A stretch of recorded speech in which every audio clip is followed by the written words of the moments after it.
What's going on, YouTube? Thomas L here. 2018 was a really decent year for TV. So I'm actually going to do my top 10 favorite new TV comedies of 2018. Then in a bit, I'll do my 10 favorite TV dramas. So that being said, here is my top 10 favorite new TV comedies of 2018. Coming in at number 10 is Paradise PD. Now, this is from the same creator of Brickleberry, which is a tragically underrated show. I mean, it's a shame that Comedy Central got rid of that show so early. Brickleberry was hysterical. Now, Paradise PD is, I guess, say, kind of like Brickleberry, but instead of them being park rangers, they're cops. And there's like a dog that will remind you a lot like Brickleberry, the bear from Brickleberry. There's lots of funny moments in this show. I'm not gonna, repeat any of the moments because they're gonna be appropriate to really talk about. But overall, this show is really funny, and I'm actually glad it got picked up for season 2. So yeah, cannot wait to see where they're gonna go for when season 2 comes around. Because I gotta say, Netflix has been killing it with its like adult anime content. Whether you talk about Big Mouth, BoJack Horseman is really good. So I can't wait to see what other animated adult shows they'll be doing. But Paradise PD is definitely one of my favorite out of them. Coming in at number 9 is Kidding. Now, this is, I guess, say more of a dramedy than a straight up comedy. It's from the same guy who did Eternal Sunshine, Michel Gondry. Jim Carrey stars in this. You also got people like Judy Greer, Frank Langella. Who else is in this? Oh yeah, Catherine Keener. Good cast. Jim Carrey gives a good performance here. I mean, in it, Jim Carrey plays like a Mr. Rogers type character here, and he plays the role really well. I will admit the show is a little depressing at times, but it's still a pretty decent show. And season 2 has also been picked up, so and Jim Carrey was just recently nominated for a Golden Globe nomination for his performance. Well deserved because he gave a really good performance on Kidding. Coming in at number 8 is The Good Cop. Now this show was on Netflix, but Netflix canceled it, and it starred both Tony Danza and singer Josh Groban.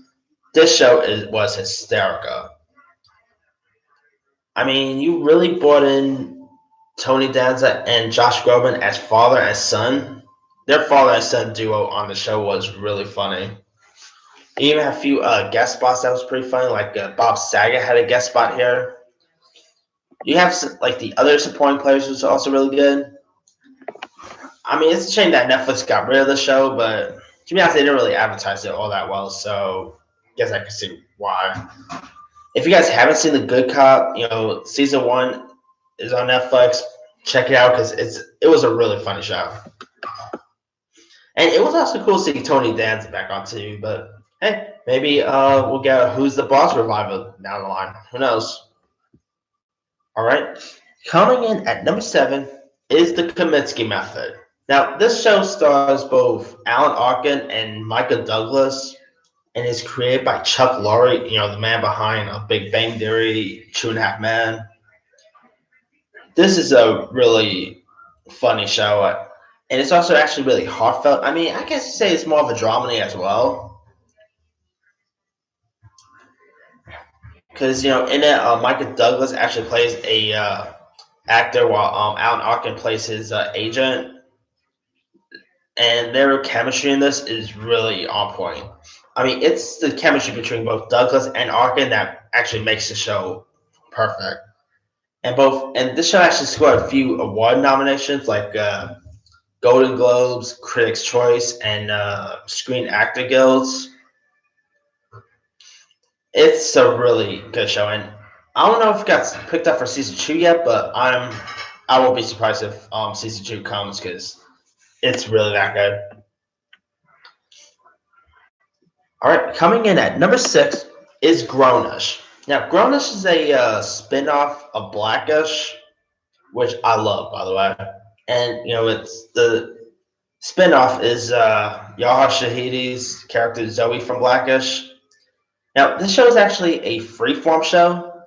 Like instead of premiering on ABC, they decided to premiere Grownish on Freeform, which is pretty cool because it's nice to see that Yaha Shahidi and some of the cast could still make appearances on Blackish.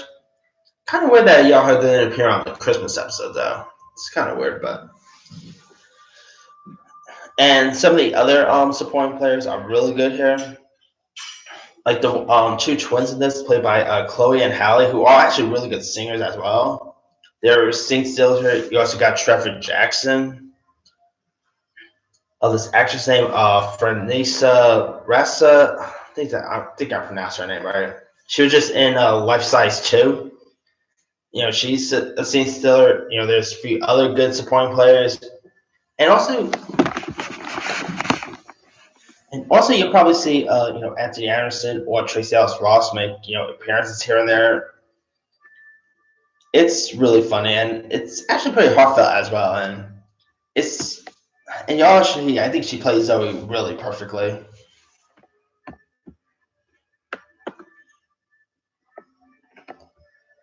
But I'm still wondering if we're ever gonna see a Junior spinoff. I mean, after that, I guess that's why they decided to have Junior have a leap year because they didn't have money to do a Junior spinoff. If you guys watch Blackish, you know what I'm talking about. Anyway, coming in at number 5 is Everything Sucks. Now, this is another Netflix show that sadly got canceled. It's a really good show. It actually it's more of a drama than just a straight up comedy. But Everything Sucks, I thought was really nice. It was a nice coming of age show. The show it takes place in the 90s, and you can tell this movie's a 90s film, not a 90s show. I bet. Some of the young players in this was pretty good. You got Peyton Kennedy, who I think is an actress who needs to be in more stuff in the future because she was really good here. Sydney Sweeney was really good. Some of the other cast, like Jaehee D. Winston, was really good here. Had some good supporting players, and it's such a shame they got rid of this show so quick. Good morning. How am I today? I mean, definitely. They should have called it something else because this show did not suck at all. It was really good. If you guys haven't seen Everything Sucks by now, there's only one season, sadly, but it's actually a really well put together show. Coming in at number 4 is another coming of age show, which thankfully this one got renewed. Coming in at number 4 is On My Block. I always keep calling it On the Block, but it's actually On My Block. And this is also a coming of age show, and it's actually really good. Thankfully, it got renewed for season 2. Thank God. Netflix doesn't cancel everything, thankfully. And On My Block has some good young players as well. They actually have this one actor who actually looks like a young Tom Cruise in a way. And they also have got a few Disney Channel stars in this, like Ronnie Hawk is in this, and the girl from Liv and Maddie, the one who ended up dating the oldest brother. Forgot her name.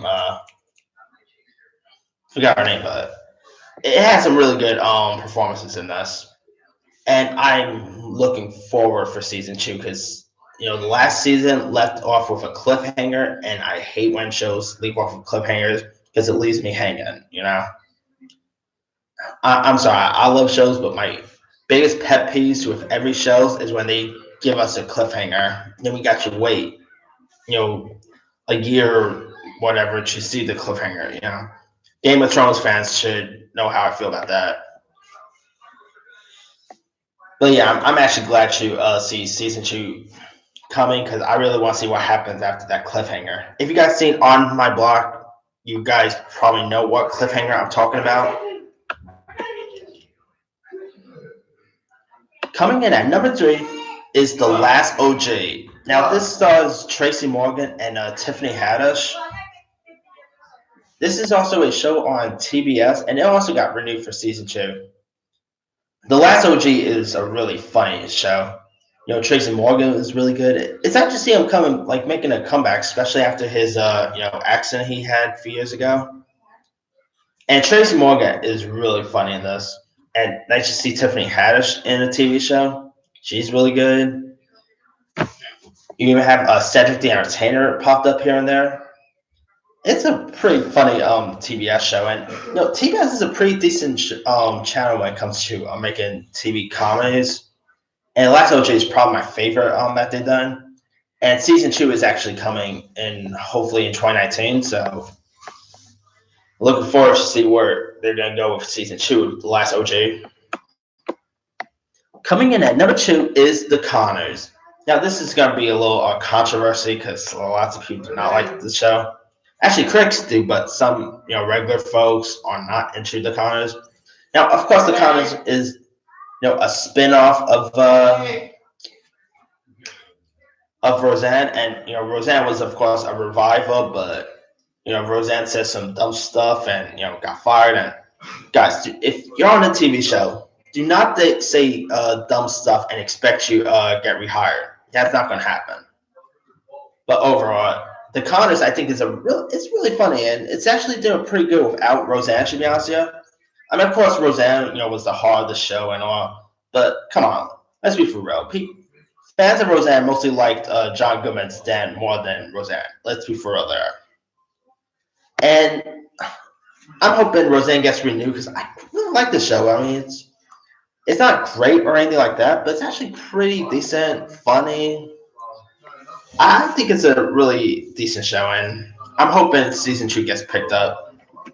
All right, coming in at number 1 is Cobra Kai. Now, this is the TV show of the Karate Kid. Cobra Kai is a really awesome show.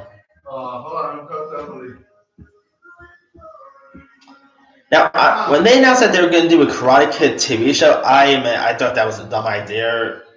But then they announced that Ralph Macchio was coming back, and